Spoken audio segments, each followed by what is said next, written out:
Welcome to Straight Talk and Retirement. Your no-hype source for financial advice in making informed choices about your retirement plan.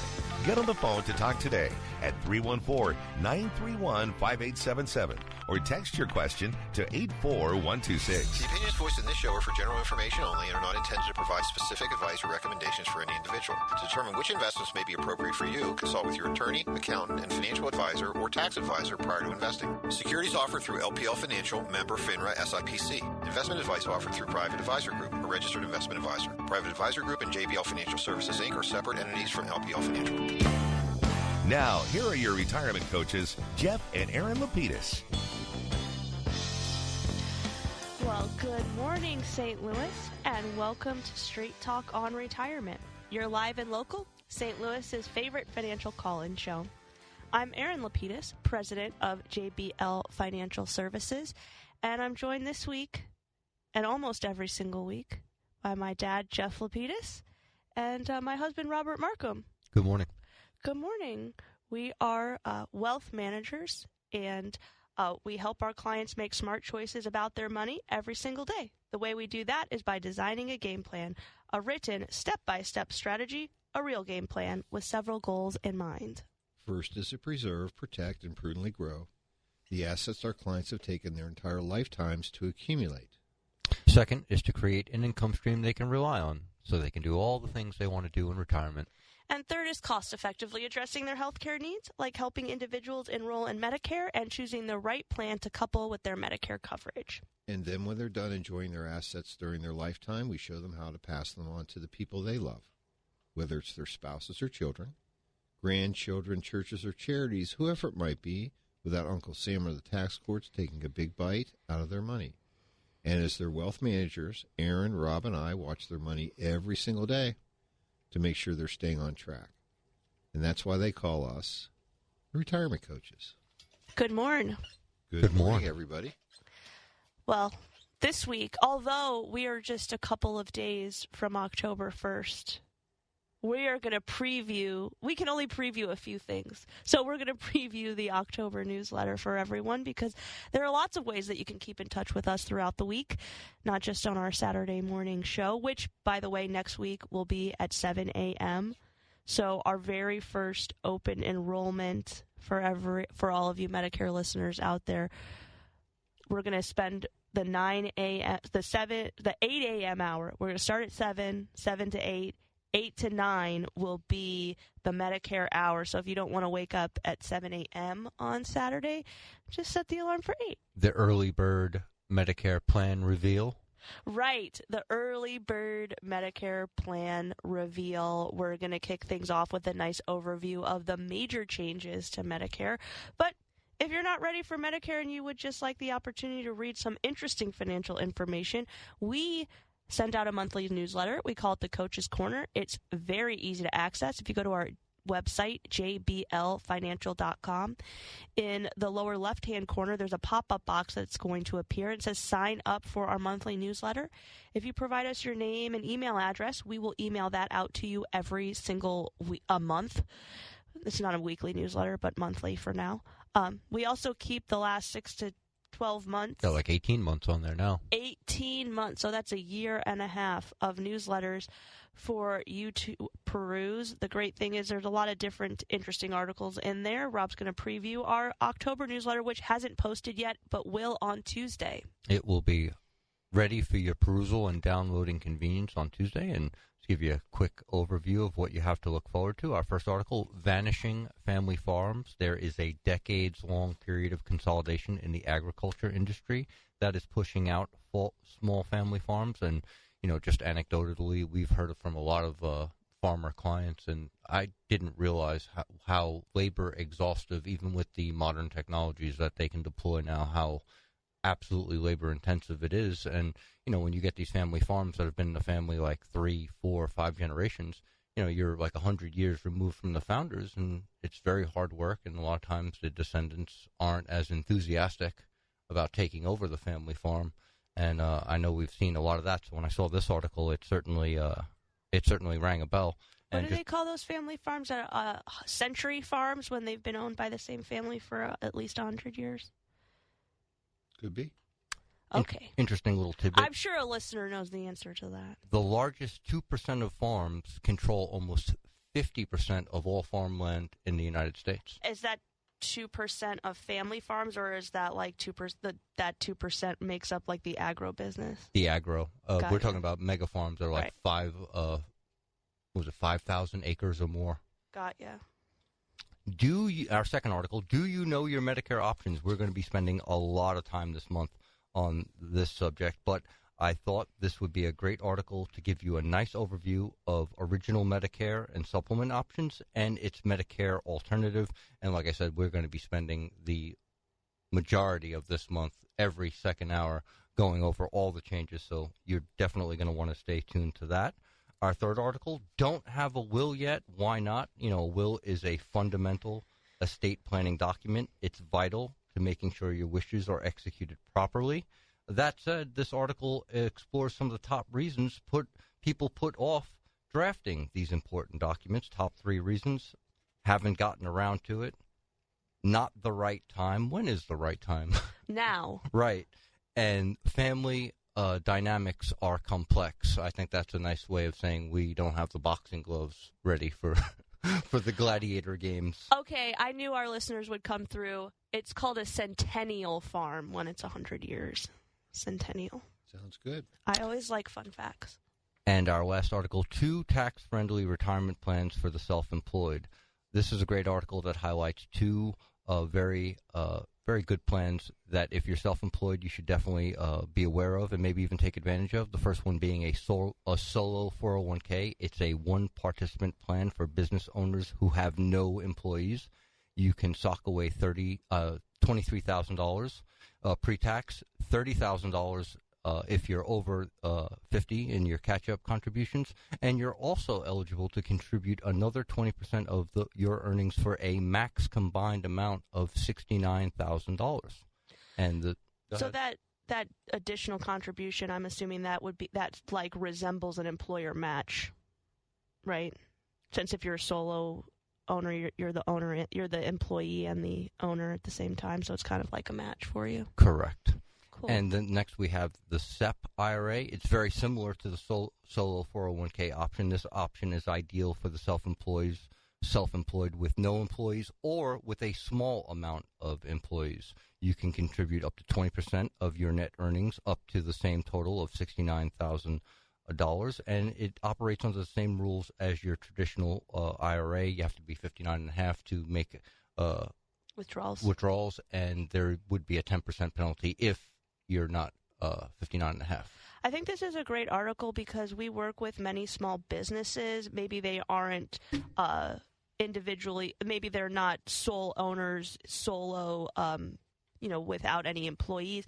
But we find that there are many options that we can choose from for small businesses to help assist their employees and also those business owners in creating savings for themselves and for their employees, adding extra benefits. But it's not always a one-size-fits-all. So I think this article is nice for those business owners that have no employees that are looking to contribute more than just the traditional IRA or Roth IRA contribution limits, which are much smaller. But my question would be, and I'm sure maybe some individual business owners are thinking the same thing, why would you choose one over the other? Why would you choose a solo 401k over a SEP or vice versa? Number of employees, perhaps. If you had more than, say, 20 employees, you might go with the, or less than 20 employees, but more than one, you might go with the SEP, whereas the solo, you're riding solo. Well, also with the SEP, what's happening is that it really is an employer contribution plan. You're not actually doing employee wage reductions. Oh, so that's specific. The employer is footing the whole expense of that. Right. There's a thing called a SARSEP, which is a salary reduction plan. Oh, right. We've seen those in the past. Exactly. But now SEP truly is just money off the top. Do SARSEPs no longer exist? I mean, I guess if you have one, you maintain it, but you really 401k kind of replaced SARSEP. Oh, gotcha. And that was, I don't want to say before you were born, honey, but it was a long, long time ago. Right. I know we've seen one small company in the St. Louis area that had a SAR sub still, so I think that might be the only reason I know about it. And just as a reminder, all of our clients are folks like you. They're our listeners. They're 55 and older. They would like to retire, or they're already retired. And as we like to say, we create a game plan for them so they can have a fun and hopefully financially successful and worry-free retirement. Our phone lines are open. We'd love to hear from you. 314-931-5877 or 84126 from the text line. And That's right. At least people are awake, right? We got our first answer, which was the Centennial Farm ownership. That's correct. But we are still waiting for people to truly wake up. I tried to tease a little bit with our next hour for our Medicare conversation. So if you have some questions about Medicare, especially as we are approaching open enrollment, it's just days away at this point, feel free to text them in, and we will get to every single one today. That's cool. And so while we're waiting for your texts and phone calls, again at 314-931-5877 or 84126 from the text line, let's go to our first discussion of the morning. Okay. I like to call it Rock Stars Have Choices. That's great. Isn't that fun? Yes. If they didn't have choices, they wouldn't be rock stars. There you go. Well, what's fun is that this is a little story about Paul and Judy. Paul's 64, and he was recently referred to us by several clients who had previously worked for that major oil refining company in South Roxana, Illinois.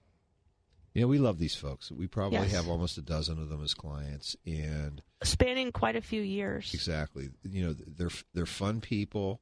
They've been good savers and good investors, and fortunately, they've also worked with a company that also has put a lot of money away for them over the years.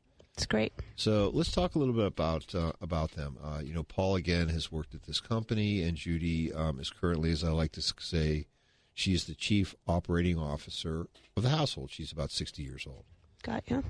Paul has 2 pensions, which he's accrued from his company, and an $800,000 401k plan. They also have about $80,000 in savings, of which $60,000 is they consider that vault money. That's really their emergency fund, their backup. So what are some of the things that kind of have clued us in on the fact that they could be rock stars? Well, for one, they have no primary mortgage. Beep, beep, beep. That's a big one. That's right. They also have a small home equity line of credit, which is only $26,000. So that's essentially the only debt that they are currently carrying. They also have some farm property that provides $15,000 a year of additional income. So we know that Paul mentioned to us that his goal is to retire at the end of 2025, so December of 2025. And at that time, he's going to be Medicare eligible, right? He'll go from 64 to 65. Exactly. Paul and Judy have 3 children. They're all grown and off of the payroll, which is nice. Again, no additional debts. And 2 of them are married, and one of them has 2 little grandbabies. So that's kind of fun. So let's talk a little bit about their math. After we queried them and talked to them asked them about their expenses, they mentioned that they were currently spending about $6,000 per month. We know that in doing our fun formula, we have to increase that by 20% so that we can make this into a pre-tax number of approximately $7,200 a month. Paul's Social Security is going to run about $3,200 a month at normal retirement age. His pension currently is going to be about $2,400 per month. And Judy's Social Security at her normal retirement age, which is basically 4 years younger than Paul, is going to be $1,600 per month, which really is equal to the spousal benefit because her working years she didn't earn as much as she's going to elect the spousal benefit when she gets to normal retirement age. So going through all these numbers, because what we like to do is we sort of like to say, let's look at the back end. What happens when all the faucets are on? We'll know that they have no deficit. They have enough cash flow to cover their income needs. That's an amazing thing when you turn on all those faucets, and that happens. Exactly, but we know before that, because we know that what's going to happen is Judy's Social Security isn't coming right away, and we also know that Paul is really considering waiting until his normal retirement age for Social Security, which is just a couple of years, they're going to have approximately $28,000 per year of cash flow they'll need without their pensions to make things work. So that being the case, how much capital, Rob, are they going to need, that is milk money, as I like to say, to generate that $28,800 per year? They are going to need $720,000. Okay, and so we know that at least through the 401k, he's got $800,000. They're in a good shape at that particular point. So let's talk about some of the options that are available to them. We know their cash flow is going to be okay. Question becomes, if he elects to take the pensions and they don't need additional income, they still have that $800,000 in assets to fund other future needs. We know that they'll have a little bit of a current need of $28,000 per year for a couple of years, but then we'll be able to turn those faucets off, and they'll be able to accumulate those assets until 73, or I'm sorry, in their case 75, in which case then they'll have to take required minimum distributions. But he has another option as well. He does. He could elect a lump sum payout and receive an extra $1 million in IRA assets, and his withdrawal rate at that point would be well within the 4%. In fact, it would be nearer to 2% of the milk money. He'd have $1.8 million at that point, which is kind of awesome. So, what are some other things that he could do now? So we considered that he reduce his contributions to the 401k to meet just the employer match, because that way he can take home a little extra and start to pay that home equity line of credit off, so he could potentially be debt-free by the time we get to next year. That's really cool. Or if he wanted to, they could direct all their contributions to a Roth 401k option, which is available to them, and then wait to pay off the home equity loan at retirement with their savings. And then if they wanted to, replenish that bucket with monthly distributions. And if this Roth, by the way, happens to have been, let's say this is the first year and they never had any other Roth IRA assets, we know that we would have to wait for at least 5 years so that we could then empty that Roth bucket on an income tax-free basis, which is kind of cool. And then there was a little sideline one that we were talking to them a little bit about. You know, what they might consider also doing, because they don't need the income flow at this particular moment from their farm property. Right, because we didn't even factor in that $15,000 a year that Exactly. they are. What they might consider doing is forming a family limited partnership with this property. What they then could do is they could begin to gift shares to their children and grandchildren, which would be income shares, and therefore be able to shift the income away from them and to these children and grandchildren in a way so they could reduce not only their current income taxes, but also ultimately reduce any possible federal state taxes, which is kind of fun. So, you know, we've talked about before is that, well, what could those kids do with the money, or especially the grandkids? Well, we've talked about, you know, they have a family farm. Do you ever pick up a broom? You know, could they then, if they are working on the farm, which they probably do, they come out there and have some fun, but they're most likely also doing a little bit of work. They could then direct that income to a Roth IRA. Absolutely. Which would be kind of fun. And that could help them begin to grow their savings. And at the same time, I'm sure that because they're going to realize that they're in a position where they don't need the cash flow necessarily to help make their life work, this is really an indirect way for them to begin to do gifting, which is a fun thing to do as well. Or they could wait 2 years to do that and pay off the home equity line with that cash flow. Absolutely. I would just love to know, if we ask Paul, like, is it important at all to be able to leave on a portion of his lump sum, should he choose that option, to his kids and grandkids? Right, because that would be a reason why you would elect the lump sum over the pension. And given that his deficit on a yearly basis is relatively small compared to his assets, that certainly could be an option where, I mean, there are no wrong answers here. It's just, you know, what would you prefer? Right. What makes you that is the title of the segment, Rock Stars Have Choices. It's nice when you get to make the choice that makes you feel most comfortable versus having to make a decision based on necessity. I think there's really two sides to that. One, obviously, Rob, you were talking about, which is, the emotional side, which is if we have this income flow, which they're feeling pretty confident, certainly we've seen this, that their pension plan through the company is well-funded. And it's not like it's a Teamsters plan, okay? So it's well-funded. They're not going to have to worry about it going broke, et cetera, at this point. So what will happen is they're pretty confident in that cash flow, but does it make them feel comfortable in having that on top of their Social Security benefits? Right. To make their life work, or alternatively, we also didn't talk about their health.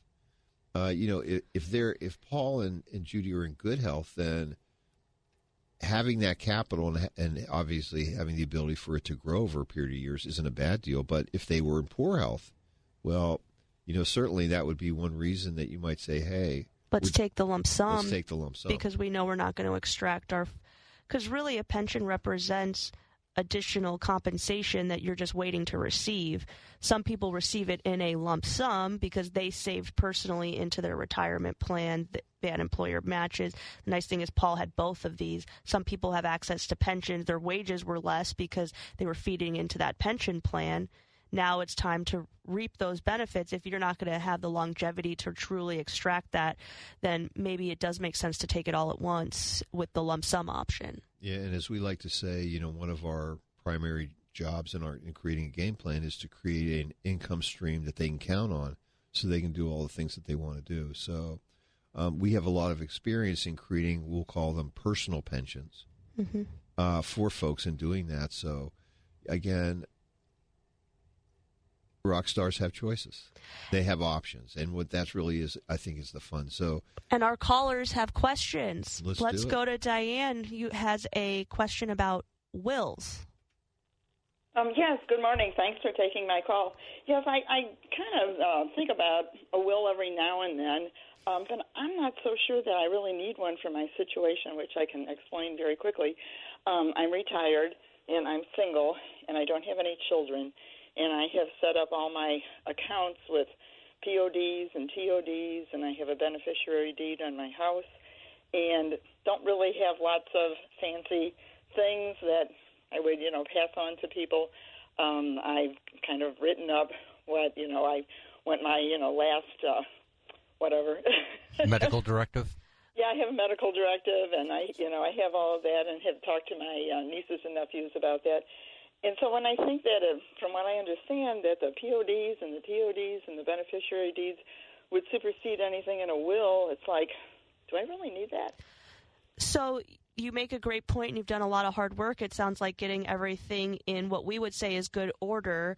But you mentioned that you have the medical directive, which is important because you want your end-of-life wishes carried out the way you'd like. The one piece that you may be missing that a will includes would be the durable power of attorney, which would give someone in your life the ability to maintain your estate if something happened to you where you hadn't passed away, but maybe you just can't do all of the things that you're doing now, like paying the bills, making sure that the bank account stays positive, moving money around for you in order to maintain your lifestyle if something happens. So the will really comprises those two pieces, the durable power of attorney and the medical directive. You can add other pieces, like you mentioned, an itemized list of your valuables. If that's unnecessary to you, you don't have to include that.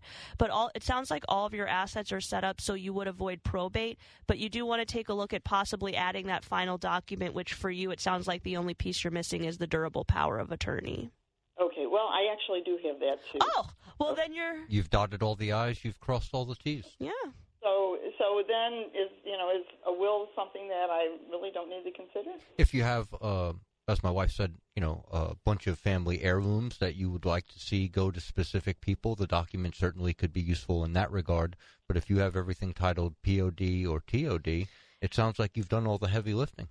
Can you think of? And the few things that I do have that somebody might like, and there's nothing really extra special, can I just put that on a piece of paper outside of a will? You can do that, but I don't think that wouldn't create a binding situation. However, if you have them write their names on the bottom of the stuff. Well, I think the only thing that we're really missing here is how you have or who you have designated to be the executor. Like to liquidate everything for you, essentially. Yeah, who's the person that's going to pull it together and make sure that things are distributed in the correct way, and that's actually something that your will would also create. So a will might put a fine point on it for you, so all of those things are carried out properly. Like you said, if you write it on a piece of paper and you feel comfortable, that won't be binding like a will would be, so somebody could take that to probate and say, no, those are my china dishes. Diane said so. Okay. Yeah. All righty. Well, I appreciate your information, and thanks so much. You're very welcome. She's done a lot. She's done a lot of work. Done a lot of the important things that, frankly, we're talking to clients about after their documents in place. Because the will, really, what it does is it creates I want stuff to go certain places. But again, as she said, really very accurately, beneficiary designations, control IRAs, really how those type of assets are distributed. The quit claim deeds, the beneficiary deeds control the flow of real property. And then obviously you have, the TOD or POD, which is taking those non-retirement assets and directing them so that we're bypassing probate. Right, and just to make one comment, because we had a nice conversation about this, I believe, last week as well, and we did get a few emails and calls where people were going in to do that work to add PODs, TODs, or beneficiaries to things. Each institution or individual that you are working with at an institution may vary in how they are saying these things. For example, they may say that you have a beneficiary on your checking account. It's really not a beneficiary, it's a TOD or a POD. However, it's functioning the same way. Yeah. So just as long as you see a confirmation that what you requested has been updated for you and you see the names of the people or the entity, so if you happen to have a trust or something on there, then you've executed what you need to. So don't be too tripped up by the language between banks or financial institutions. As long as you have succession on your accounts, you'll be in good order. And I think that it's something that I know that we have seen, and we see this really almost on a daily basis. Folks have good intentions, but what happens is over time they add new accounts, and they have changes. And it isn't unusual that we're identifying accounts that haven't been properly titled.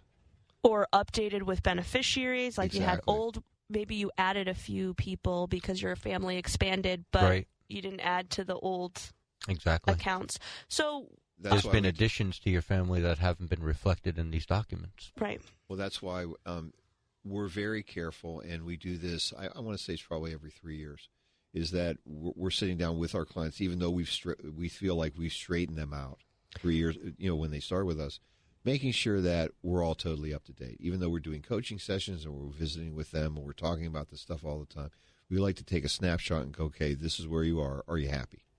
Right, and is everything has the way anything that you'd changed? like it? Right, and also at the same time, it's called "What is it that we don't know about?"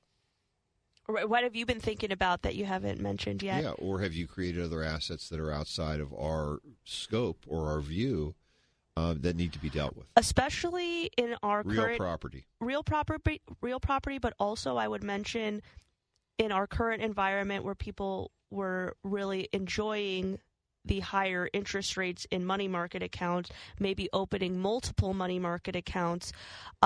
And just forgetting to put those designations on those accounts because you just open them and you're thinking, well, I got to get this money in. I want to start accruing interest. Right. And your mind frame is not like, oh, God forbid something happens to me. What happens then? Exactly. Which is natural. And then in addition to that, I would say adding it to your family's listing of accounts. So I know that we've talked with our clients about having information in one consolidated place that includes our business card. So that way, whomever is the executor of the estate will be able to easily say, okay, I see all these accounts. I also see who I'm supposed to contact. And as you add accounts, you want to make sure that your family can claim all of the assets. You don't want them sitting at the bank for decades because nobody knew about them. It's already going to be a stressful time, and having all those important documents housed in one area is going to take a lot of unneeded anxiety away from what's already going to be a stressful time. Totally agree. Again, I think that, at the end of the day, having a second set of eyes, looking at things, can help you not miss anything. And what you don't want to miss is after our break, we're going to save a classic text for you, Dad. Very good. So no one touch that dial. We'll be right back to get back to your questions. The Irish Gypsy Bar and Grill invites you to come in and enjoy phenomenal food, drinks, and service. Try the incredible tender, mouth-watering steak sandwich, the best Reuben egg rolls in town, or their fried pretzel sticks with Guinness beer cheese sauce. Daily drink and beer specials, adult trivia Mondays, music bingo on Tuesdays, NFL Sunday ticket, and the MLS package on one of their 8 TVs or their 150-inch big screen. Open 7 days a week from 11 a.m. till 1-ish a.m. 21 and older after 6 p.m. The Irish Gypsy Bar and Grill, 1250 Bryan Road in O'Fallon, Missouri. Check them out online at theirishgypsybar.com. Hey, Megan, have you been seeing a lot of Genesis vehicles on the road lately? Where are they all coming from? Well, I heard Genesis of St. Charles just had another record month. Their showroom is absolutely amazing, and so are the deals. You have to go in or call to get their exclusive offers. They even have 0% APR financing on all models through the end of October, like the new 2025 Genesis GV80. Wow. Well, I'm logging on to genesisofstcharles.com now. Brendan Weesey for my friends at AAA Home Services, the leaders in selling and servicing American Standard heating and air conditioning for over 50 years. Whether you need a new air conditioner or furnace or you simply need service, AAA does it all. Right now, take advantage of up to $5,000 in rebates and tax credits and the absolute best pricing on qualifying American Standard heating and cooling systems from AAA Home Services. Call 636-397-3200. Open 6 days a week. Online at AAASTL.com. Call AAA. We're on our way. Let's go Tigers. A message from the Master. If you are looking for that one-of-a-kind gift this year, come on in to Newsletter's Fine Jewelers. Let Richard draw your future present for somebody you love. This special engraving lasts a lifetime. At the corner of Big Ben and Doherty Ferry or at wowdiamonds.com. I'm Mike Robinson with Robank Properties, and I want your fixer-upper home or condo. It's crazy to spend a ton of money fixing it up when I will pay you top dollar right now. I don't even care what condition it's in. Your trash is my treasure. No inspections, no contingencies, just cold, hard cash. Call me, Mike Robinson, at 314-283-0867. That's Mike Robinson, 314-283-0867, or at ROBANGproperties.com. The National Museum of Transportation is a private 42-acre transportation museum in Kirkwood. Founded in 1944, the National Museum of Transportation restores, preserves, and displays a wide variety of vehicles spanning 15 decades of American history. Don't miss Big Truck Day at the National Museum of Transportation on Saturday, September 28th. Big trucks, little trucks, monster trucks, and more. For more info, go to tnmot.org. This is Jeff Lapidus, the retirement coach. Wouldn't it be great to have a game plan, a real strategy, so that no matter what was going on in the stock market, the economy, or the world, that you could be confident about your retirement? Wouldn't that be great? If you're within 5 years of retirement, call me today at 314-863-0008.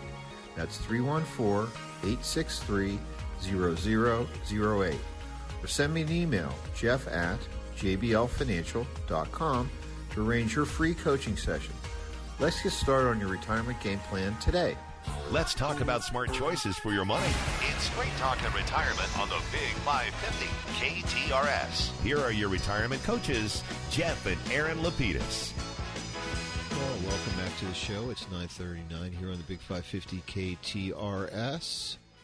Talk Radio St. Louis. I'm Jeff Lapidus, the retirement coach. I'm Erin Lapidus, the retirement coach. And I'm Robert Markham, your life insurance and fixed annuities sales specialist. And we are willing, waiting, wanting to take your calls at 314-931-5877 and 84126 from the text line. I know we've got some holdovers, babe. We have a great one. I'm going to let Rob read it in a second. But for those listeners that have been long-time, maybe even more than just a one-time listener, know that you have two favorite questions to answer. Okay. This is the other one. Right. This is the one is Roth conversion. That's not this. The other one is Could you please explain why you feel leasing a car is a better option than buying, especially now that the person leasing has to pay personal property tax? I don't think they should have to do that. But wasn't that always the case? Yeah. Or is that, yeah. Yes. So, let's put it this way. I think there's criteria, right? Well, there's a couple things. First thing is, let's talk about technology. We know that technology involved in automobiles tends to be improving, and it's being done at a rapid pace. Mm-hmm. So with leasing, after you're done with leasing the car, that period you have an opportunity to either purchase it at a pre-arranged price. That's in your contract. You have a decision to make whether that is a good deal or not a good deal. Or if you even like the car after you've driven it for 3 years. You can get rid of it. So that's one of the components, which is the residual cost. How much is that car being valued at the end of the lease period? Number one. Number two is, what is the interest rate that you're going to be financing that lease on? Previously, it was kind of a no-brainer because interest rates were almost zero. Right. But now they're significant. You have to look at incentives that are there, et cetera. But also there are some other options, like if you do a single-pay lease, if that's an option for you personally, that you have enough cash to do that, then that could reduce the interest, correct? Well, right. You don't have any. I mean, they're giving you a discount, right? So you're not actually financing that piece. But I have to tell you, I like the way a new car smells. I like the way that it drives. And every couple of years, every 3 years typically, I'm scratching my head saying, okay, do I purchase this car because I still love it? Mm-hmm. Because, I happen to love the model that I'm driving right now, and this is like the third in a row that I've had of these. Or do I look at something different? And what has come down to in the last 3 times that I've leased a car is called make me an offer that I won't refuse. And what I find is that, for me, I've been able to lease a new car with the payments being very similar to the lease under the old car. Mm-hmm. And so let's say I'm looking at leasing a car over 6 years. Mm-hmm. Literally, I have 2 new cars over a 6-year period. And what have I really given up? What's the value of a car? What's really the value of a car after 6 years? After, let's say, 60,000 miles as an example. How much is it really worth at this point? Even though they're made to go for about 200, most cars are made to go for 200,000 plus miles now. Right. Et cetera. Would I rather have that new car feel, that new car smell, et cetera? And also for me, I think it's a little different because we're able to deduct a large portion of each lease payment as a business expense. But I would also say from personally, go ahead. I was going to say, with leasing, you don't get saddled with all the routine maintenance. I mean, yes, you have to bring it in to be maintained, but a lot of lease companies will not do the oil services for free and stuff. Are provided for you. So, but any other, any other maintenance is your responsibility. However, I would say from my own personal experience in having leased cars, I didn't really know what I wanted when I leased the car. Didn't know if I was going to love it.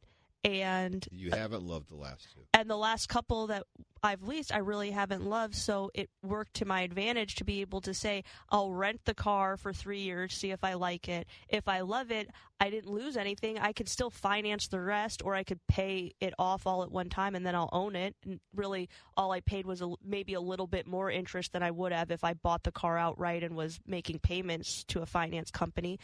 But now I get to say, well, I'm just going to turn this one in because I don't love it. Let me try something else. And you're not saddled with having to sell something that's significantly depreciated. You just hand it right back to the dealership. And in many cases, they are asking you for your lease to come back early. They'll give you either they'll let you out and start a new lease sooner, or they'll give you a discount on the next lease for turning it in early because they don't have enough cars on the lot, or you have a particularly in-demand car or highly wanted car. The other thing I would mention is sometimes it does take a little bit of additional legwork if you are not just looking for the new car smell and you're talking about the finances of it.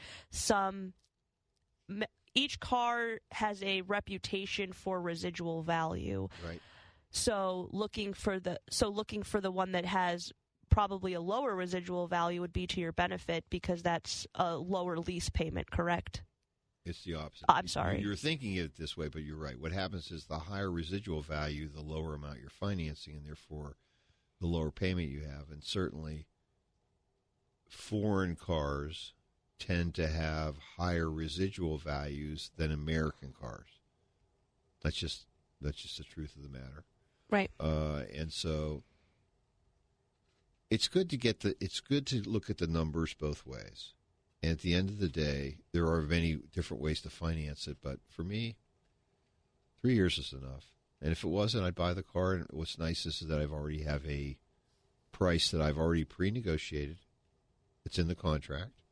And look, if the car is more valuable, if the dealership, the car thinks it's more valuable than what I can purchase it for, great. And I've done this before. I've said, fine, you can have the car back. Give me the money. Quick question. Have you ever been involved in a lease where the lease is coming up and you're so in love with the car, you're like, you know what, I'm just going to hold on to this guy for a little bit longer? Oh, yeah. I mean, literally the last 3 leases that I've had with the car that I'm driving now, I'm looking going like, I love this car. I haven't put a lot of mileage on it. Should I continue to use it? And the answer is no. And do you still pay property tax and sales tax when you lease a car? Absolutely. Yes. You do that. You get a property tax bill once a year. Right. The lease company pays it in advance for you, then you get billed. But that's always been the case. Right. Good question. Excellent Again, our question. phone lines are open. We'd love to hear from you. 314-931-5877 or 84126 from the text. Why don't we take our second break of the hour, and when we get back, we have a few text questions to answer, but we'd be happy to answer more, so please keep them coming at 314-931-5877 or the text line 84126. We'll be right back. Computer science teacher wanted in St. Louis, Missouri to design, write, and use lesson plans. Teach computer science classes to elementary school students. Prepare students for computer science-related competitions and standardized tests. And administer formal and informal testing. A bachelor's degree in computer education, computer science, or computer engineering, and 24 months full-time experience in the job are required. Monday through Friday, 40 hours per week. Mail resumes to Naatilia Salik, Gateway Science Academy of St. Louis, 6576 Smiley Avenue, St. Louis, Missouri, 63139. Sure, AAA are the folks who can get you back on the road when you have a flat tire. They can also provide quality and affordable home and auto insurance. But when you think of AAA, think of this too, AAA Travel. Hi, it's Julie Buck, and AAA Travel is ready to plan your next trip or vacation. And you don't have to be a member to enjoy their services. Of course, membership does have its privileges. To find a AAA advisor near you, just visit AAA.com/travel. Remember, the internet is for looking. AAA.com/travel is for booking. We welcome you to our great big small town of Belleville, Illinois. Whether you want to enjoy fabulous food in our restaurants, enjoy shopping at our one-of-a-kind boutiques, or you want to enjoy live music weekly throughout our downtown, Belleville is the perfect place to relax and unwind. For more information about Belleville, Illinois, please visit belleville.net or bellevillemainstreet.net. Brought to you in part by the Illinois Office of Tourism and Discover Downstate Illinois. What's better than one win? 3 wins. With Straight Savings, you keep your own phone, get one line for only $25 a month with real unlimited data, and get rewarded with a $200 phone credit after 12 months. It's a win-win-win. Head to Walmart or visit straighttalk.com today. Switch to Straight Talk. Less dollars, more sense. Straight Savings Plan enrollment requires compatible unlocked device and new line of service. Bonus device credit requires 12 months of active service. Offer ends if eligibility requirements are no longer met. Taxes and fees apply. For network management practices, see Straight Talk's terms and conditions. This is Mariah, 3rd generation at Newstetter's Fine Jewelry. Buying an engagement ring can be intimidating. At Newstetter's, we ensure complete understanding of your purchase. We offer a choice in both lab and mine-grown diamonds and are able to work with any budget. Let our family help educate you on your choice at Big Ben and Doherty Ferry or at wowdiamonds.com. Hi, everybody. This is Dr. Dan Lang. Join me every Sunday afternoon from 2 to 3 on the Big 550 for Animal Talk, where I talk about everything regarding dogs, cats, and other domestic animals. Topics include nutrition, training, medical checkups, special guests show up now and then, and of course, I'll answer your questions. So join me every Sunday afternoon from 2 to 3 for Animal Talk on the Big 550 KTRS, the Animal Talk of St. Louis. This is Erin Lapidus, the retirement coach. Wouldn't it be great to have a game plan, a real strategy, so that no matter what was going on in the stock market, the economy, or the world, you could be confident about your retirement? Wouldn't that be great? If you're within 5 years of retirement, call me today at 314-863-0008. That's 314-863-0008.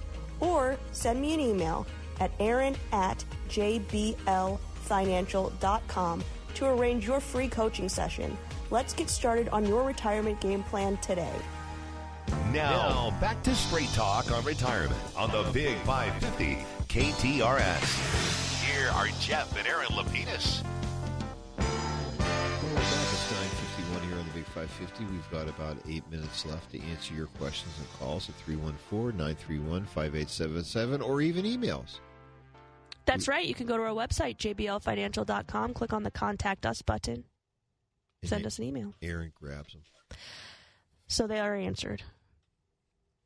Why do you grab all of them? So they are answered. I used to like you. 84126 from the KTRS text line.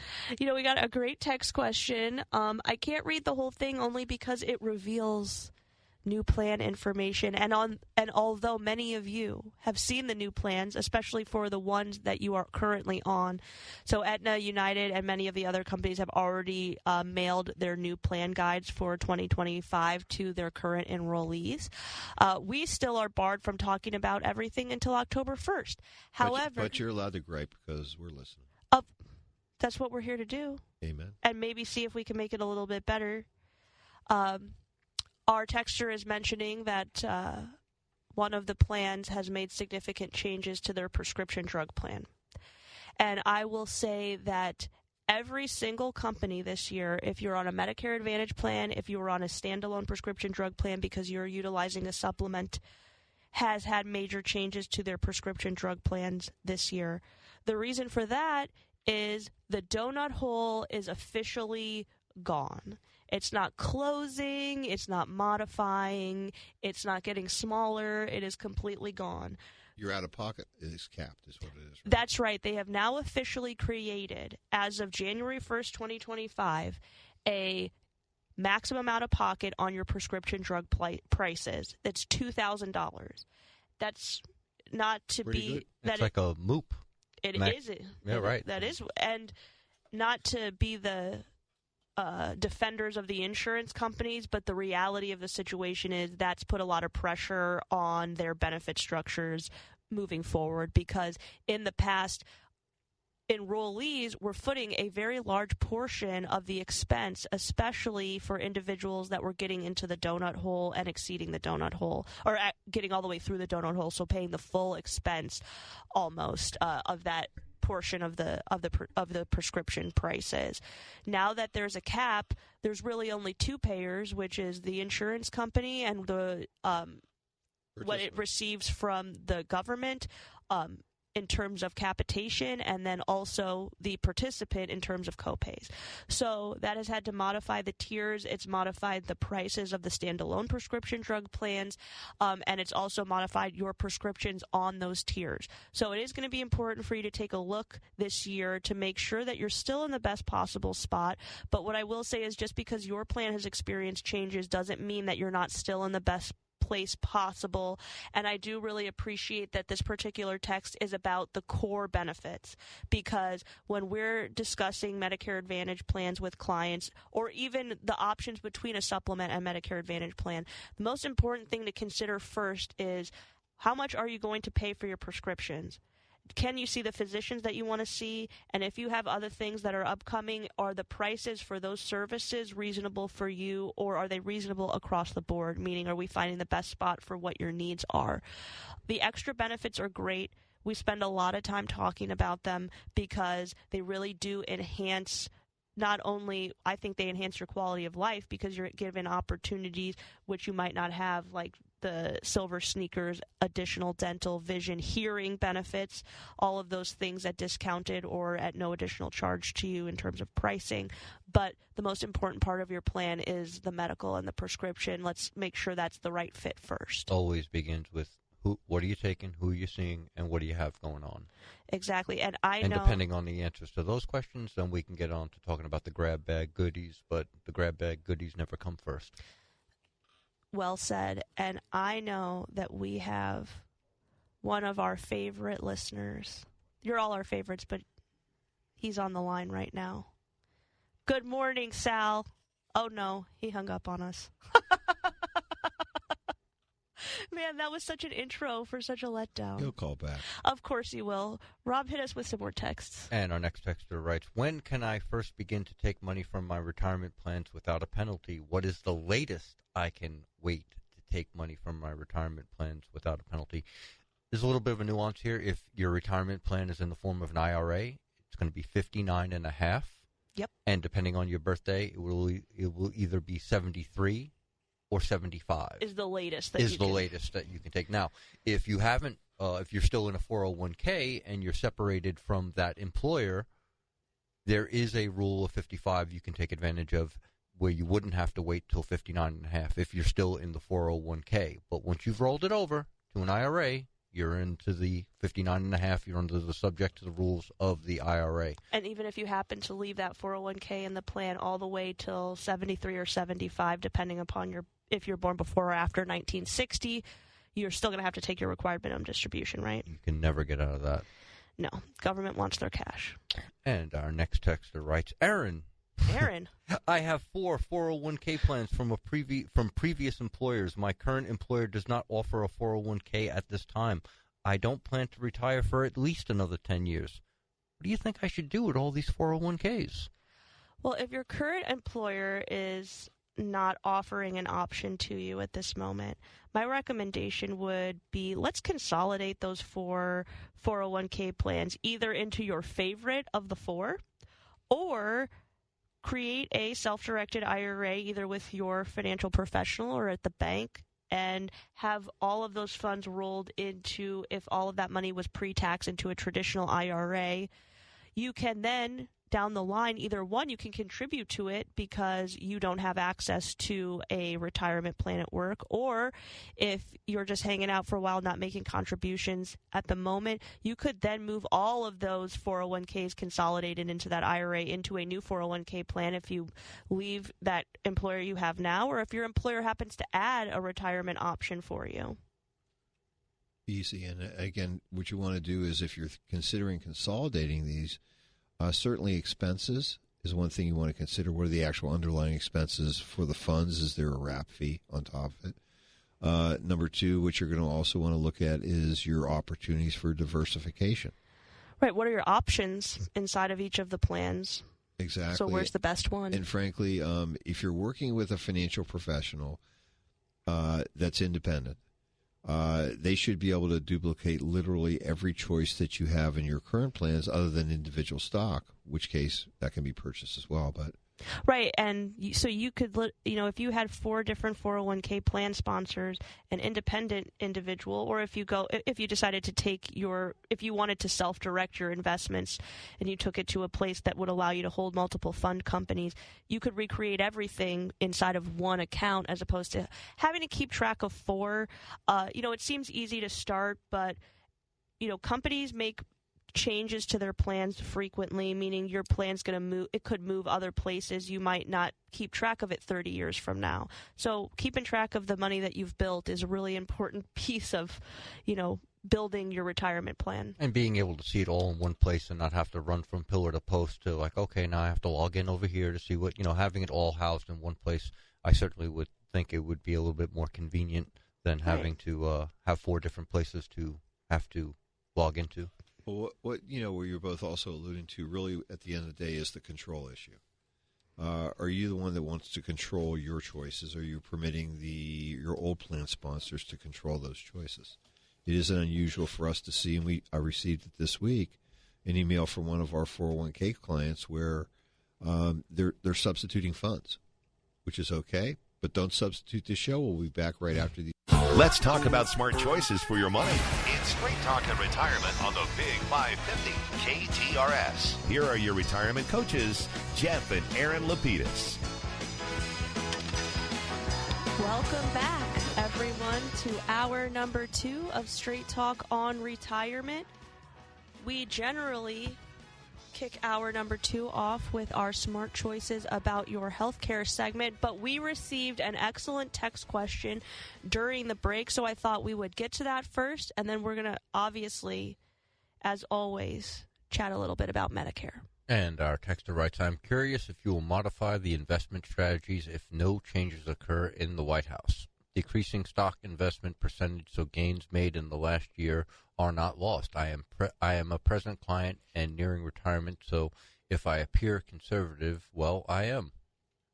But you have to have concerns regarding potential negative impact to the markets if no changes occur in November. Thank you. Well, the only thing I would say is that if no changes are made at the White House, we've been under the Biden regime for 4 years now, and we've been on a 20-month tear in the stock market, so there's that. I'm going to take a different direction, which is I don't think that we need to be concerned with who is in the White House. We're going to be concerned as citizens who's in the White House, and I won't get into the politics of that. That's not our job. But when we look historically, since we began tracking the market, we can look back at every administration, Republican, Democrat. There is less than a 0.1% difference in the markets with Republicans in office or Democrats in office. Not to mention, I think we have some interesting opportunities as we do every election year. Statistics also show us that individuals hold the most amount of cash during the last year of an administration, which we're in right now, because of the uncertainty. We talk about this frequently across multiple issues in our world, not just politics, but markets like certainty. Right now, we're in an uncertain time. We don't know who is going to be elected. So that can cause volatility. We'll probably see volatility leading up to the election.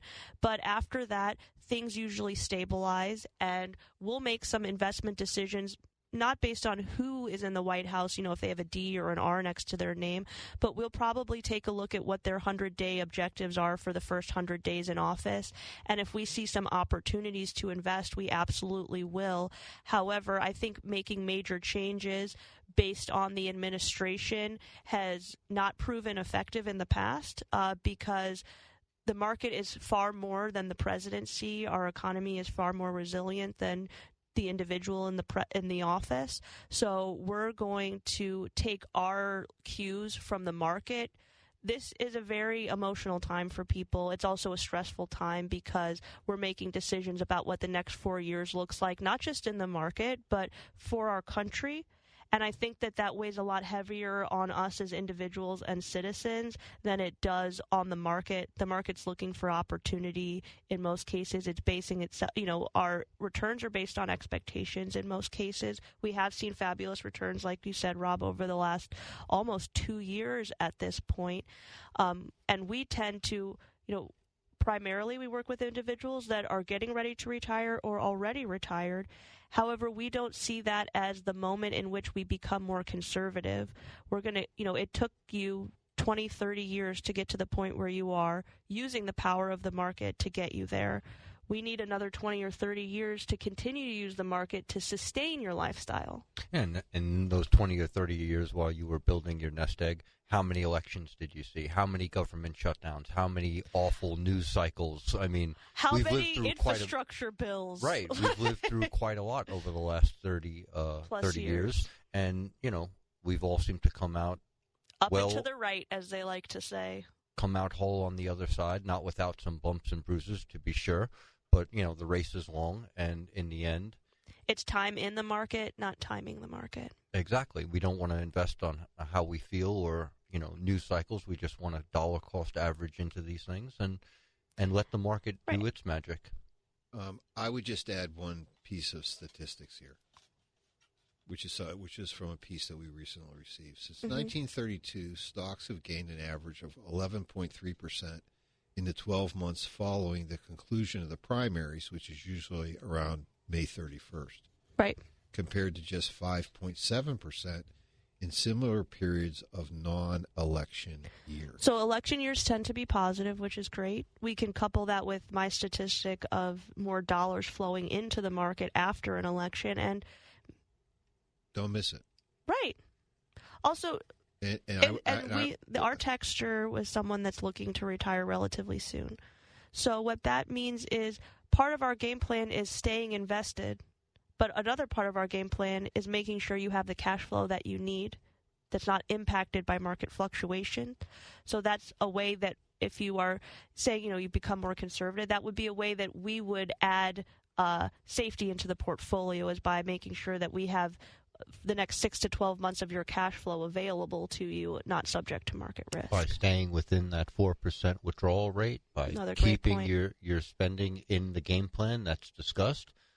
These are the things that are going to keep you on track ultimately. So we have Sal. Oh, I'm sorry, Dad. Did you want to add anything? Yeah, I was going to say I had a phone call yesterday, very similar to this topic, where a client called and said, "Jeff, I'm thinking about making a withdrawal because I know that I generally owe taxes at the end of the year. And is this the right? We've made some nice gains so far this year. They have in their portfolio.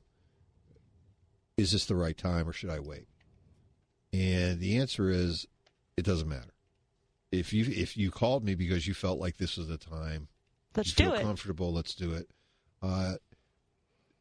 When we're talking about making a withdrawal, we're talking about a small withdrawal that was maybe 1% of their portfolio. So therefore, when we're looking against the overall portfolio, exactly, and so therefore, it really didn't make any sense to try to time the market. This is obviously a good time for them. So guess what? You just do it. Right, and I'm not giving Sal the same intro we did in the last hour because he hung up on me. But Sal, good morning. No, I did not hang up on you. Your producer there told me that you didn't have time, that you had a coming in with a commercial. So he hung up on me. He already took responsibility for that, Sal. We'll take him outside and shoot him when we're done, so don't worry about it. I know a guy. That's great. If people knew your last name, they wouldn't know how true that was. Yeah, probably. Anyway, those guys are all dead. Anyway, the ones that I knew. Anyway, I was on insulin for like 30 years. Okay. Uh-huh. And a couple of years ago, they dropped it to $15. A month. Okay, that was great. I loved it. Okay, well, I got off the insulin, and now they started me on a pill. Mm-hmm. The pill is Jardiance. It went from $15 to $180 for the frickin' pills. I can't take the insulin anymore because I don't need it. They get you both ways. Yeah, I just got a break, and now they want to. So I don't know if it's if maybe my insurance looked at it wrong or something. I don't know what the heck the deal is. And the other thing is, I'm still working. If you didn't know that, but I don't think you'll ever retire, Sal.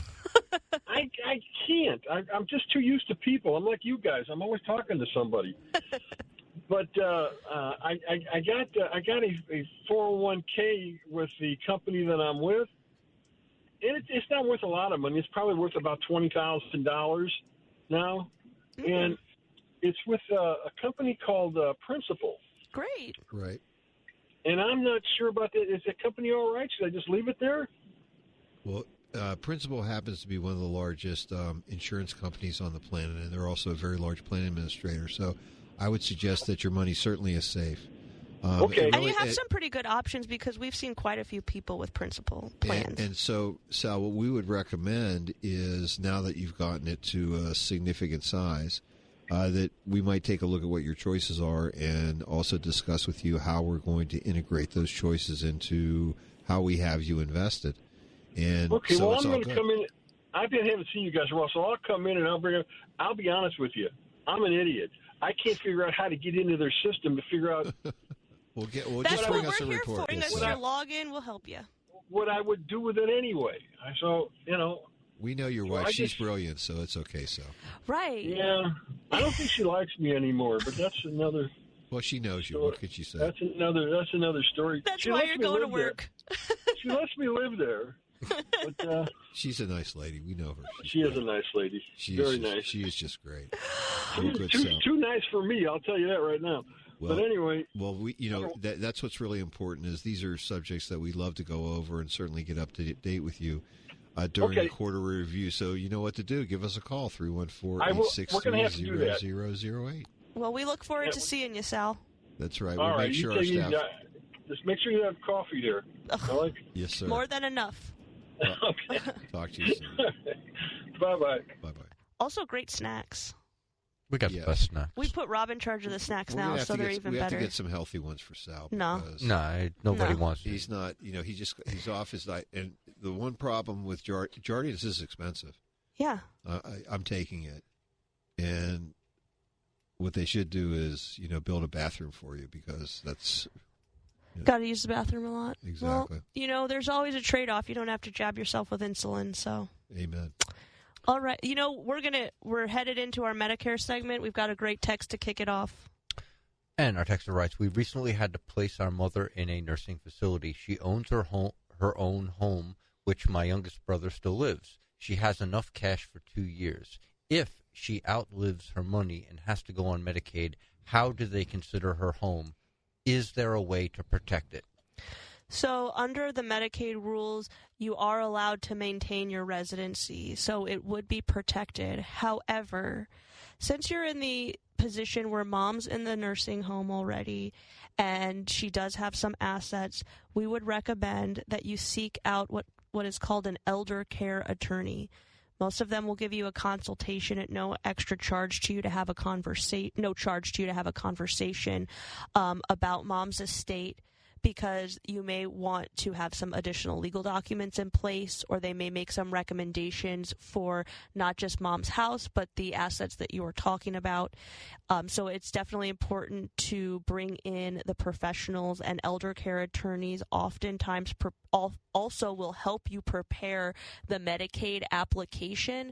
So what happens is, when in this example from our texter, after mom would spend down all of her assets for that 2-year period, Medicaid doesn't just turn on.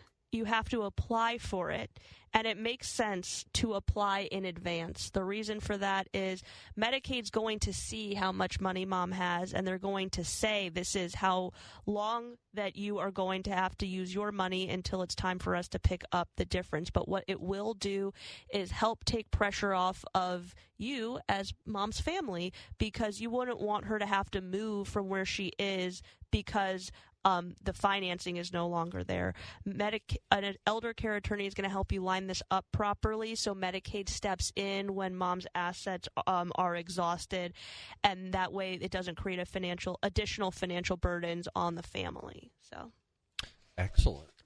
So now, official Medicare topic today. We're about 18 minutes behind schedule, but that's okay because I know everybody's been patiently waiting. And what we thought we would do today, being that we can't quite talk about the new plans just yet. We're hours away. Right, we're counting hours, not days now. What we thought we would do is we would go over some Medicare questions and myths and try and demystify some of the confusion in and around Medicare in a basic way before we move on to next week, which is going to be a knockdown, drag out. Let's dig right into these plans and let's bring them to you. And just as a reminder, since you mentioned that, next week's show is going to be on at 7 a.m. So that means we're going to dedicate the 8 a.m. hour to Medicare and the new plans. Right. So it's going to be an early hour. We're going to be on at 7, but Medicare won't start till 8, and it's going to be a fun-filled show because of all the new plans that we have to dive into. We're going to have a fun time comparing, but now we thought we would, and there's quite a few Medicare myths that we have touched on in the past, but we thought let's touch on the ones that come up around the annual enrollment time or open enrollment. And we'll start with a question, a myth, and then an answer. The question is, how much is Medicare, and can I get it paid for? The myth, Medicare will pay for my Part B premiums based on the commercials I've seen. You know, those commercials? They're great. And they always prop up just around this time of year. A shock. And they leave people with the impression of things that are not as they actually are. Right. So some individuals have the opportunity to have their Medicare Part B paid for because they are low income. So you have to meet certain income standards thresholds in order to have your Medicare Part B paid for.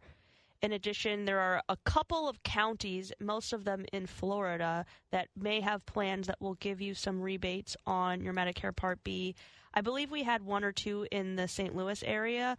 But if you take a look and do the math, you're just paying it right back. And what we like to say on the show is everybody pays their Part B premiums, with the exception of the few outliers that my wife just went over. Everybody pays their Part B premium, and the Part B premium as of right now is $174.70. So regardless of what infomercial you've seen on or whatever, what plan you choose. So if you choose Medicare Advantage or supplement, still everybody that cost you're going to incur that's a given before we even start. And that's the base premium, right? So as your income increases, unfortunately, so does your Medicare Part B premium. Exactly, and I believe the first threshold for individuals is $93,000, and for couples it is $194. I want to say.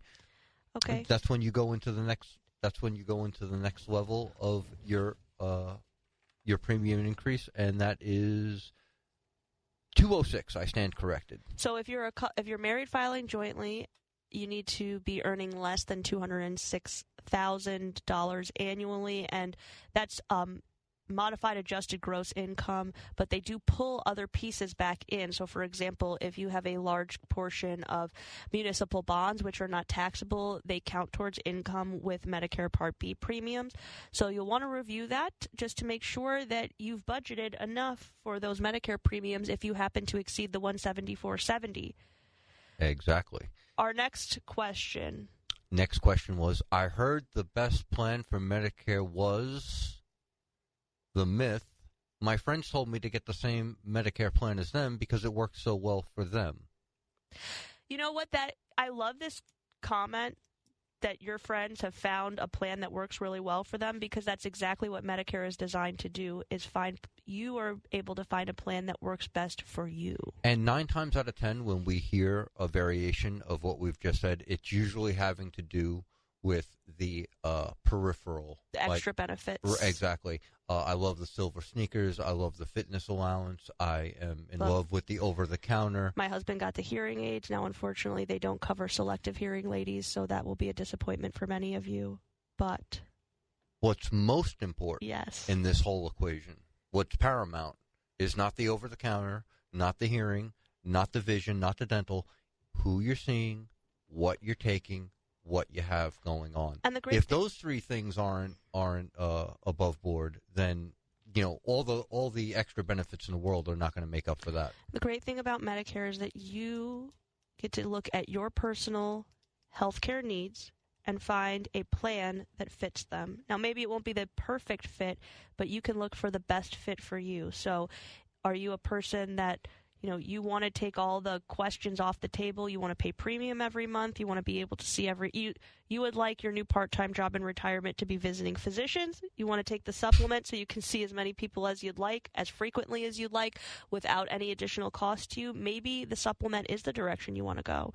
Or you're someone that seeks a lot of care because you have ongoing chronic needs. Maybe the supplement's the direction you want to take. However, maybe Medicare Advantage, where you're going to say, I'll take on a little bit of risk, and with the knowledge that not every year is going to be my worst year, so I'll keep my money until I have to pay the insurance company. And that's why I like to think of the supplement as pay up front. You're going to pay everything up front, best year of your life, sickest year of your life. Or we could take a Medicare Advantage plan and pay as you go. You pay for the services that you use, but you always have comprehensive coverage available to you, backing you up for when you actually do need it. So, no, that's a great way of looking at it. You can front run your costs with the supplement, or you can try and play the odds that, hey, this won't be the worst year of my life. Maybe I won't hit my max out of pocket, so I'm not going to prepay for services that I may not need. And if we look at the maximum out of pockets over the past 12 to 15 years, they have generally trended down. We've seen a few years where we see a slight increase or even a significant increase in lieu of other benefits.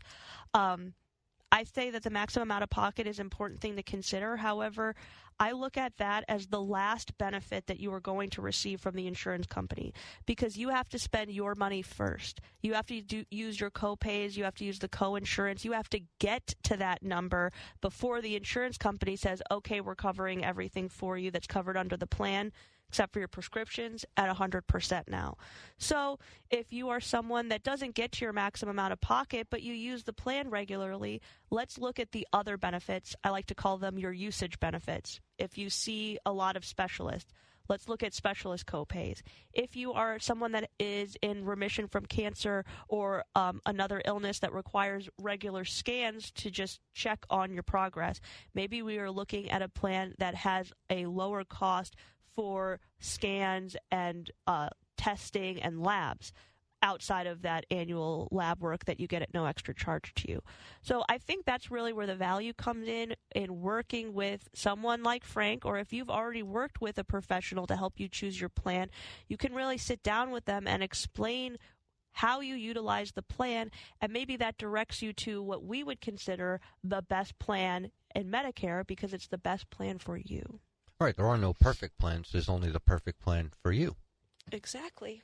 And our next question, will my doctors be covered under Medicare? The myth, and I've just sat in with Frank the other day, and I heard this almost verbatim. I've heard more and more doctor networks are leaving Medicare plans. Everyone is concerned that it's just going to fold in like a tent. So here's the good news. I think it's 250,000 people every month turn 65 in this country, and I think that number is actually increasing to like over 300,000 every month. You are, if you're over 65, you are the largest contingent of healthcare consumers in the country. The only way that your physicians are paid is if they participate in the plans that you participate in. So yes, we do see insurance companies, and we just watched, I believe, Anthem is in a contract negotiation with Mercy right now where it's not going the way that we thought. But that doesn't mean Mercy's out of every single plan. It actually just means that they've decided to leave Anthem's plans, or Anthem has decided to leave them. Has that been finalized? It hasn't been finalized, but what I've heard is most likely we're not going to have an answer before the end of open enrollment. So my recommendation is for everyone that's using an Anthem Medicare Advantage plan and you utilize Mercy Physicians, you want to take a look at what your other options are, because you don't want to be in a position where don't wait on other people for your outcome. You can always, if you love that Anthem plan, if you want to switch physicians, that's always an option, but most people don't love doing that. So you can always go back to Anthem when Mercy returns to the network, because we have also seen that happen on many occasions. Hospitals leave plan networks, they return years later or even sometimes months later, depending upon how those negotiations go. So the nice thing is we've actually seen some expansion of networks across the plans. Just because one company is losing a hospital system does not mean that all of them will be. So I would say the majority of physicians accept what's called Medicare assignment, which means if you have a supplement, you can see them. The networks with the Medicare Advantage plans are very large. They could even be larger than some of the employer plans that you are currently utilizing if you're still at work. So that's one of the reasons that in preparation for every Medicare appointment that we have at our office that Frank, Rob, or I take, mainly Frank, is we ask for a medical questionnaire that just says, who are your physicians, what are your prescriptions, so that way we can match you up appropriately, only show you the cake that you can eat, so to speak. So. And we had one texter bust in and just say, can you talk about what the chances are that Mercy and Anthem come to some kind of agreement before the end of the year? What would you say? It's like maybe 65-35? No? I'm not really I'm clearly not on the inside of these negotiations, so I can't get that specific. But what I had a conversation with a few other broker representatives from the other plans over the last week while we're preparing for open enrollment. And they basically mentioned from what they understand is that they're hopeful that they're going to reach an agreement, but it's probably not going to be by the time we get to the end of open enrollment. Now, there is another enrollment period for everyone on Medicare Advantage that begins January 1st and goes through March 31st, which means if you'd say, hey, I'm just going to wait it out, but then it gets to the first of the year or it gets to February and still you haven't had any news, you may say, I want to make a switch. During that enrollment period, January 1st to March 31st, you have the opportunity to go from Medicare Advantage plan to Medicare Advantage plan. This is not the ideal time to do it. The ideal time is now, which would be starting October 15th when you can start submitting your applications. However, having conversations with your professional or having a conversation with Frank begins October 1st. Let's be proactive about it. The other alternative would be you could make the switch now in preparation, and if they do come to an agreement during the enrollment period before December 7th, you can submit an application to go right back, and the last application you submit will stand. Or you can just make the switch during the next enrollment period that begins January 1st. our next texter writes, morning, guys. What if I have Anthem but not Advantage? Do I have anything to worry about, or should I talk to Frank? If you have an Anthem supplement, this does not apply to you. So if you have Anthem Plan G, if you have an old school Anthem Plan F, if you happen to take their Plan N, any supplement, any Medigap policy, you are not subject to network restrictions. Your network is Medicare. So when we discuss contract negotiations, when you hear about hospitals or doctors leaving plans, that is specific to managed care plans or the Medicare Advantage plans. Your supplements are not impacted. So if you are happy with your supplement, you have no interest in chatting about Medicare Advantage, then you don't have to worry about chatting with Frank. But if you've heard some of the great things that Medicare Advantage plans can do for you and you want to have an opportunity to hear what they have to offer, never any obligation to make a switch, but at least you'll have all the information for the upcoming year, then you're welcome to give Frank a call. And we have one more text question. I'm going to save that one, being it's financial in nature, until our Medicare segment is over. I think we've got one more question. We do. All right. And the question would be, what is the donut hole? The myth is I will have to pay extremely high costs for my medications coming on to Medicare. Well, if you're Sal, you're paying some extremely high prices, but they'll be capped at the end of this year. Next year, right. That is right. This is the last year of Senior Donut Hole. That's right. We'll never have to discuss the donut hole again, everyone. This is one of the more complicated pieces of your Medicare benefits that has now been simplified. Next year, you can spend no more than $2,000 on your prescriptions. So if you are someone that had a Tier 3 or a Tier 4 or even a Tier 5 medication, you get capped at $2,000 as opposed to having to start paying significantly higher prices out of pocket. But I will say if you're coming on to Medicare and you're someone that's using generic prescriptions, which means you are Tier 1 or Tier 2 in your own plan and most likely Tier 1 or 2 on a Medicare plan, most Medicare prescription drug plans are now offering that Tier 1 at no additional cost to you, so you can pick up your meds zero copay. So there are some trade-offs with the prescription drugs on Medicare that are not the same as on your in private coverage or your coverage through work, but over the years, they have begun to make this significantly more affordable, and this last step has truly made a huge impact for people, I think, or it will make a huge impact for people. Oh, having those costs up front, and you already know the most I could spend is $2,000. It's got to be a big relief for someone that was constantly hitting the donut hole. It's great. And you know what I think? What do you think? I think we should take our first break of this hour. Why not? So don't touch that dial. We'll be back with more Straight Talk on Retirement after these messages. It's Mizzou football season, and what better way to spend it than with Dogtown Pizza, of course. And now, kick off this season with the newest flavor, the SOB. Sausage, onion, and bacon. 12 games and now 12 different Dogtown varieties. You can have a different pizza every week. The veggie, 4-meat, and the fan favorite, the hot chicken. And now joining the starting lineup, the SOB. Go 12 for 12 this season and try them all. And, of course, go Tigers. And go Dogtown. Dogtown. Dogtown. Tommy! I can't wait for golf this weekend, huh, buddy? Time flies. Love you, man. Oh, don't forget your knee brace again. We aren't in college anymore. Moments together matter, so help protect yourself from RSV. If you're 75 or older or 60 plus with a chronic condition like asthma, COPD, heart disease, or severe diabetes, you're at higher risk of landing in the hospital from RSV, and there are no prescription RSV treatments. Check eligibility and schedule your RSV vaccine at vaxassist.com. Sponsored by Pfizer. This is Erin Lapidus, the retirement coach.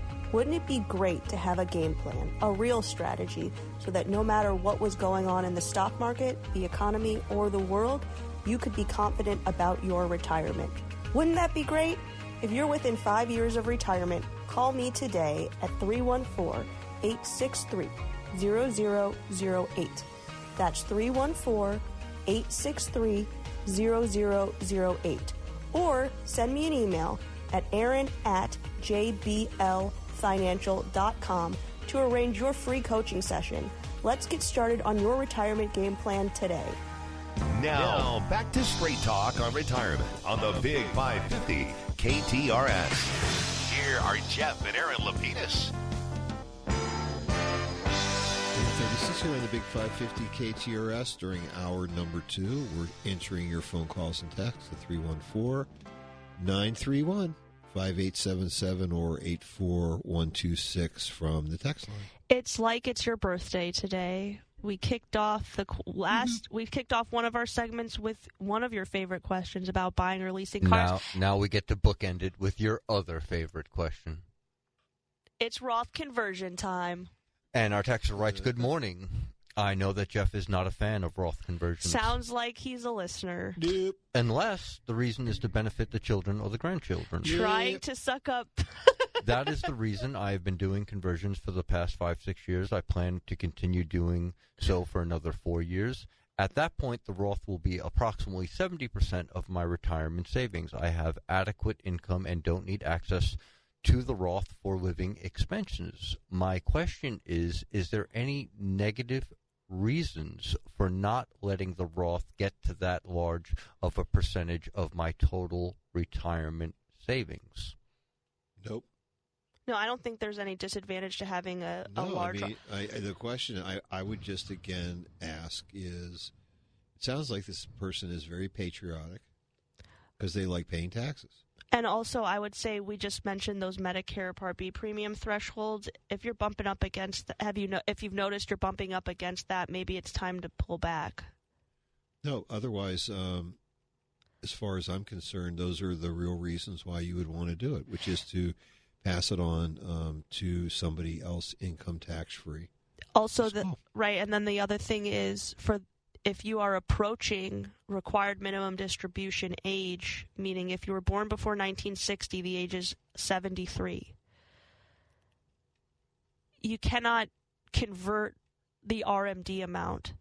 So if we use an example, let's just say that your required minimum distribution was $5,000 because, you've really decreased the size of your traditional IRA at this point. You have to extract the $5,000 from the traditional IRA, pay your taxes on it. It cannot go into the Roth. You can then, above and beyond that, make the conversion. So, and I actually just had this conversation with another client a few days ago, which was that, if you wanted to convert $25,000 a year every year, when you get to RMD eligibility, you have to first take the RMD and then pile on top of that. So either you have to reduce the amount that you are converting from the RMD because you don't want to go into another tax bracket, or you'll just be paying some additional taxes. I like to use nice round numbers and just say I converted $100,000, and so I have to pay, say, $30,000 in taxes. Right off the top, you've lost the $30,000, but another way of looking at it is in addition to the $30,000 off the top, say those assets were left undisturbed for 20 years, what would that $30,000 that you had to pay off the top, what would that growth have been on right, that? So not only are you losing the tax revenue, you're also losing all the associated growth with what isn't an insignificant amount of money. Unless you got the cash to pay outside, which I guess it's all going to the government anyway. And so, if you don't mind, let me just insert here that the Secure Act 2.0 has really made my case a little bit stronger. It's made it stronger? Yes, to not do Roth conversions. Okay. Let's assume that our texter has grandchildren. And let's assume that he believes or he has intended on his grandchildren receiving portions of his IRA as a part of their inheritance. We know that at the time of his or her passing, don't know the sex of the person, that beneficiary is going to have to empty that account within 10 years. So right now we're talking about traditional IRA assets. Yes. Okay. Unless, of course, that beneficiary is under the age of 18, in which case then they can actually begin to take requirement of distributions based on their age. Until they get to 18. Until they get to 18, and then they're stuck with the 10-year rule. So they really get a little bit longer. I would suggest that that's a better tax situation. Absolutely. I would suggest most likely that our converter is in a higher tax bracket than his 12-year-old grandchild.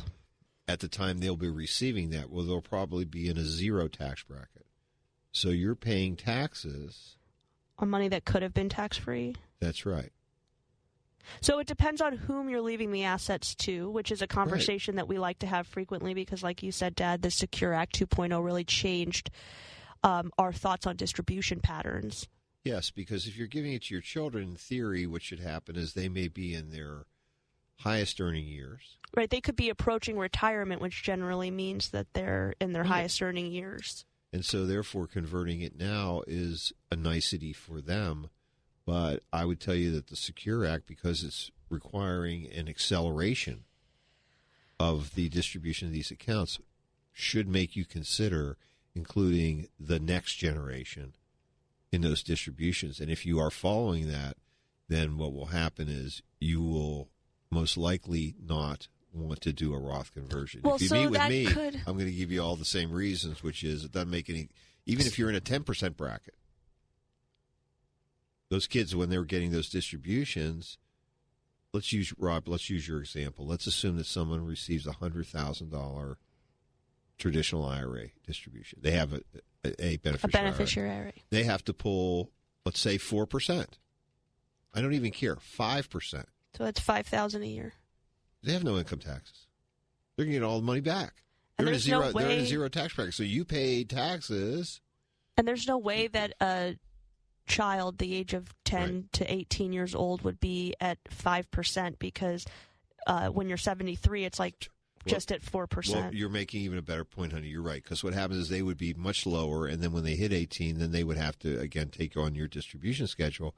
But most likely, it's still going to be in a lower tax bracket so I think than that you are in. It just seems to me that the motivation behind potential Roth conversion is the taxes and wanting to pass the asset on in whole. If that's the motivation, then there's a cheaper way to get there. We could pay those taxes with a life insurance contract, which gets you to the same place without having to pay all the associated taxes and the loss of growth associated with paying those taxes. That certainly is. That's certainly a second option. Well, how about if we just went back to the texter for a moment, and he's mentioned that he's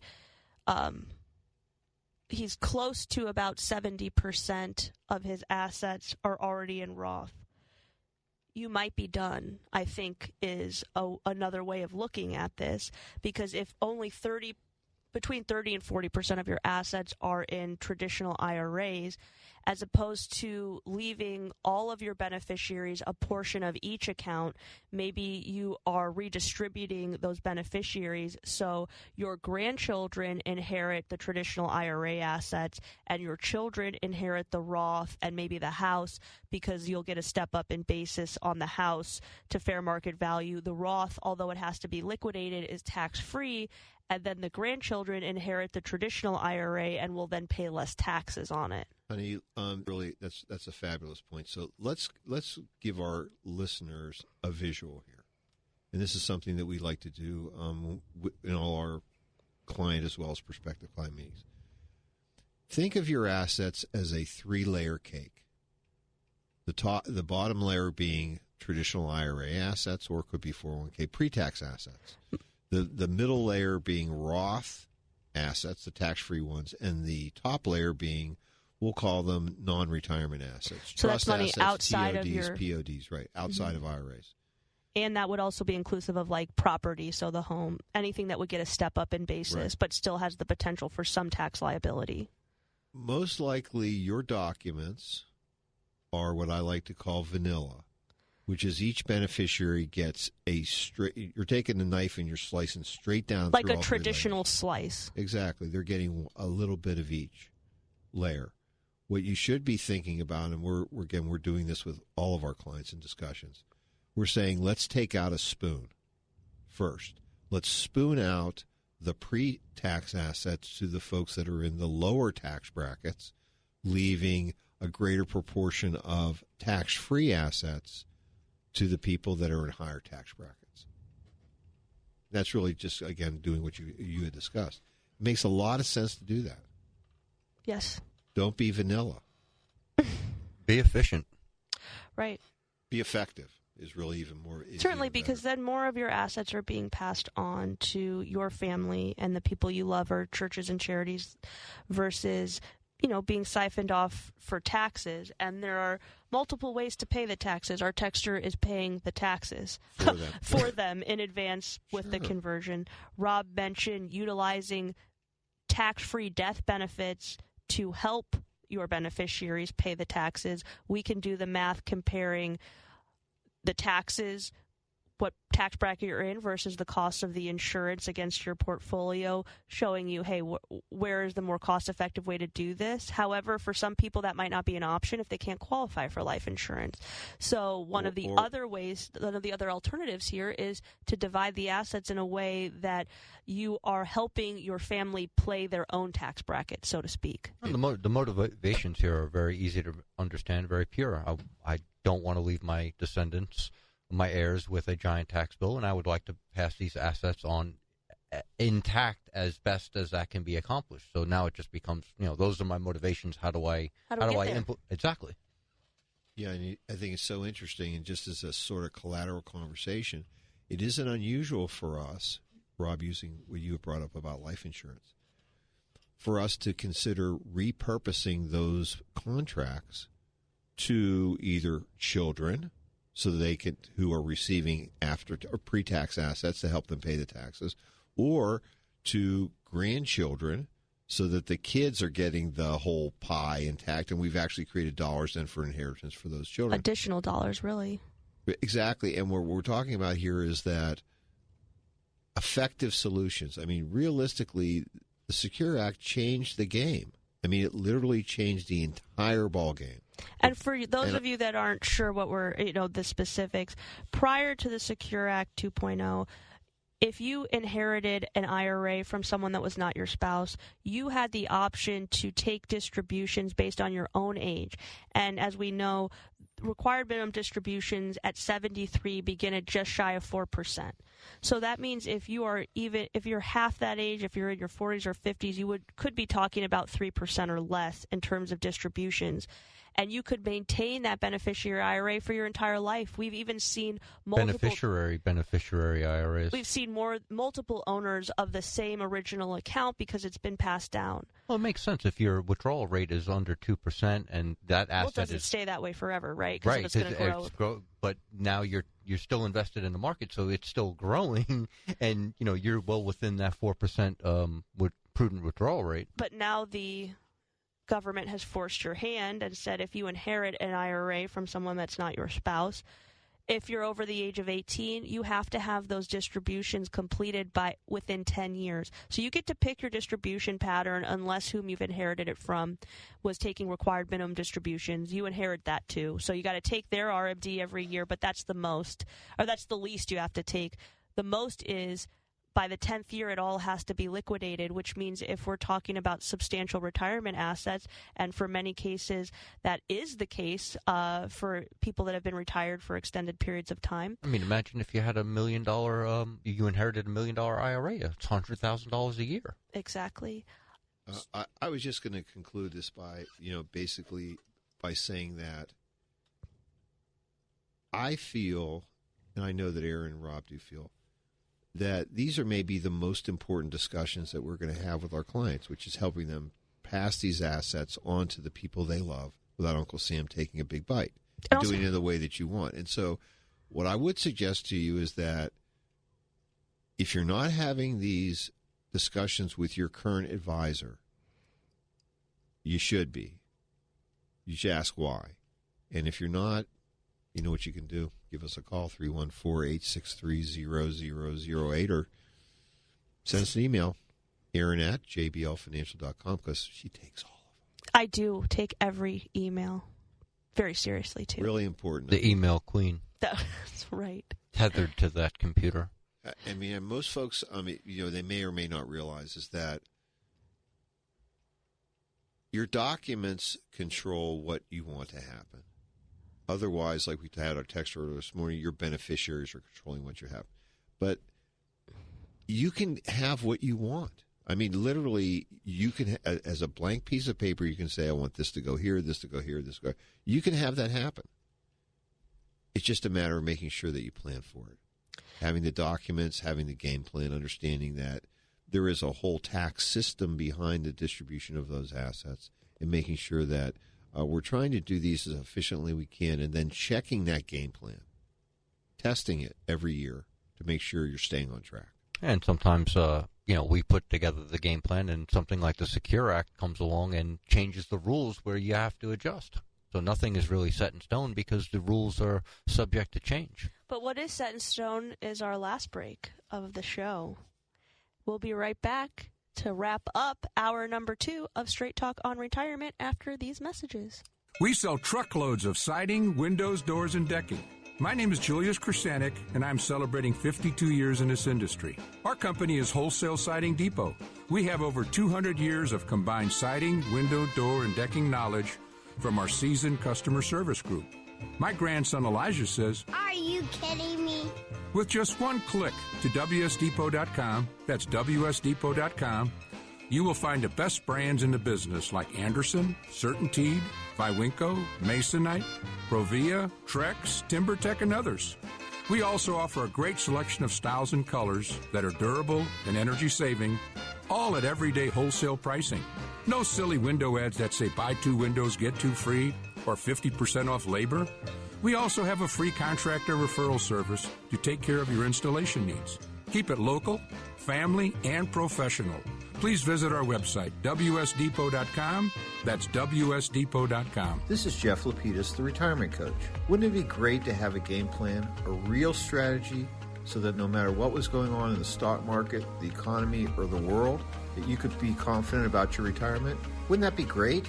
If you're within 5 years of retirement, call me today at 314-863-0008. That's 314-863-0008. Or send me an email, Jeff at jblfinancial.com, to arrange your free coaching session. Let's get started on your retirement game plan today. Now, back to Straight Talk on Retirement on the Big 550 KTRS. Here are Jeff and Erin Lapidus. In the last 6 minutes of our show, our phone lines are open. We'd love to hear from you, 314-931-5877 or 84126 from the text line. While we're waiting, I wanted to relate a telephone call that I had yesterday from a client who called and said, Jeff, don't be mad. Don't be mad. I think I know where this is going. First grandchild's being born, a couple of days. I'm like, he said, I'm ahead of you again. I'm like, okay. Let's put that aside. What's your question? Anyways, he said, my wife and I are interested in creating some savings, putting away money for this new child that's being born. What are the options that I have? What do you recommend? And this is fun because what we're talking about is putting aside money. You know, there are a lot of issues here, not just the income tax issues, but they're family issues. Is this money to be something that would be we'll call it an inheritance for the child? Is it something that's going to be to assist directly in, let's say, college education or not? Where do you see that? And then obviously, if you're thinking about educational purposes, etc., you need to have a talk with the kids. What are their plans, and how do they see your role in doing this? So this is kind of a complicated thing. So I said, let's put the educational part aside for a moment, if we can. And let's talk about what are the vehicles that are available. And this isn't going to be exhaustive, but I wanted to pick the three that are most commonly used. Number one is custodial account. And this is the old way of doing things. You would set up an account. It would be in a child's name. But you're the custodian of it until they reach the age of majority. Exactly. And then what happens is at the time they reach, two things. Number one is the laws change so that as interest and dividends accrue, the person that owns the account for the guardian, for the custodian, they get to pay the income taxes on any of that stuff. Oh, sweet. Well, it was sweeter before. It isn't as sweet now. But also the one most, I think, important thing, because we've run into this issue, if you have a custodial account, most custodians, which is where that account is being housed, you are required to turn it over to the child when they turn 18 years old, which means you don't get to control it anymore. Yeah, I know. I resemble that remark. Right. For some people, that's fine. That's great. They want their grandchild to have access at 18. For others, well, no, I don't. Required to turn it over at 18, and they now have complete control over it, which means they can spend it how they'd like. Yes. Just putting it out there. Yeah. So again, you're losing. You ultimately lose control. Number two is you could say, okay, let's set up a educational savings account. We call that a 529. 529. It's an after-tax contribution. The money grows income tax-free. Deferred, thank you. Income tax deferred if it's then later used for educational purposes, ones that are approved by the IRS. Then what happens is the money comes out tax-free. Cool. Nice thing. Who's going to own the account? If you permit the parents to own the account, right? It could be against them for FAFSA purposes, for college educational funding, etc. So if you're going to do something like that, you're going to want to own it. Well, what if the child, we were talking about this yesterday, what if they happen to become they grow up and they're a brilliant saxophone player like your sister was, and maybe they get a scholarship to, etc. They don't need the money.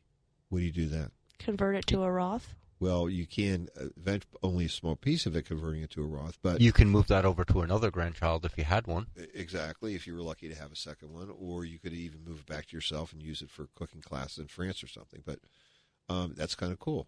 Still, it's a little bit more difficult. Way number three, and something that we seem to be doing a lot more of, because this is sort of, we're a proponent of doing this, is you retain the asset. You just siphon off. You're going to make, for example, we have quite a few clients that every year on their grandchildren's birthday or for Christmas and their birthday or whatever they choose, there's saying a specific dollar amount is being set aside for them. We could either set aside a specific number of securities, or if you say, hey, I want to add to this particular account, buy some shares for me with this dollar amount, we're siphoning them for this grandchild. We even keep track of that so we can say, hey, this is what you've allotted to grandchild number 1, grandchild number 2, and you can make those distributions to them.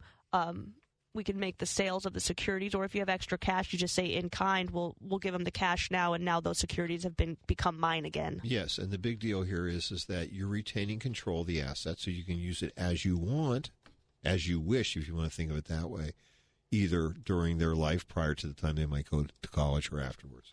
And also you're paying the income taxes. So good thing to know, good thing to do. Great show today. We appreciate you tuning in. We'll be back next week here on the Big 550 KTRS. But if you like during the week, give us a call, 314-863-0008.